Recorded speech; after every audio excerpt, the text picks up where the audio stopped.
Having channels disappear from your Spectrum TV app can be frustrating. Most of the time, it boils down to two main reasons: subscription issues or filter settings. First, double check that your Spectrum subscription is active and includes the channels you expect. Use the Spectrum website or My Account app to confirm your channel package. Second, the Spectrum TV app uses filters to hide channels based on parental controls or viewing preferences. Incorrectly configured filters are a common cause of missing channels. A recent Spectrum app update, version 25.2.1, includes a channel optimizer to help resolve filter problems. First, verify your subscription.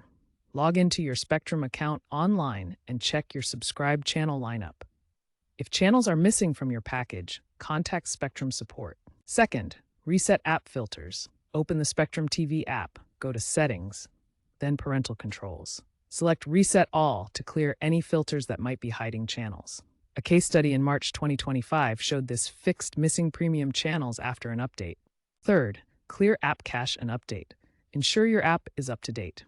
Clear the app's cache in your device settings.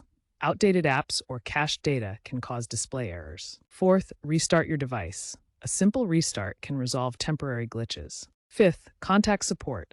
If these steps don't work, contact Spectrum support via live chat or phone for further assistance.